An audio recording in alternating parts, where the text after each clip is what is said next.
Cadbury loses royal warrant. After 170 years, chocolate maker Cadbury has been dropped from the list of royal warrants for the first time in 170 years.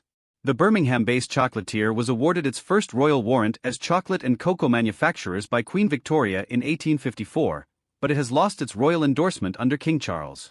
Cadbury's U.S. owners, Mondelez International, said it was disappointed to have been stripped of its warrant.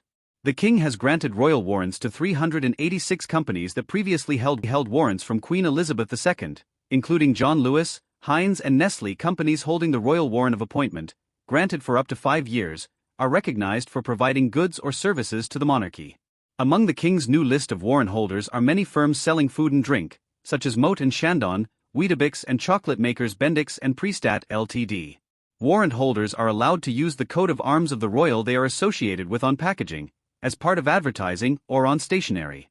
Earlier this year, the King was urged by campaign group Before Ukraine to withdraw warrants from companies still operating in Russia after the invasion of Ukraine, naming Mondelez and consumer goods firm Unilever, which has also been stripped of the endorsement. Whilst we are disappointed to be one of hundreds of other businesses and brands in the UK to not have a new warrant awarded, we are proud to have previously held one, and we fully respect the decision, a Mondelez spokesperson said. Unilever added it was very proud of the long history its brands had supplying the royal household, most recently receiving a warrant from Her Majesty Queen Elizabeth II. Professor David Bailey, from Birmingham Business School, said the decision to strip the chocolate manufacturer of its warrant would affect its costs, as the brand would have to remove it from all packaging. A royal warrant was a kind of seal of approval, which was thought to bring significant benefits to the UK economy, he added.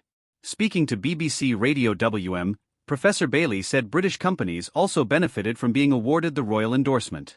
What is a royal warrant for, if it isn't to help British jobs and British production? He asked. The British chocolate giant celebrated its 200th anniversary earlier this year, after founder John Cadbury opened a grocer's shop selling cocoa and drinking chocolate in Birmingham on March 4, 1824. The brand expanded when his sons took over the business, eventually building the Bourneville factory, which became the biggest cocoa manufacturer in the world. U.S. food company Kraft took over the brand in a controversial takeover in 2010, with Cadbury going on to become part of its Mondelez division in 2012.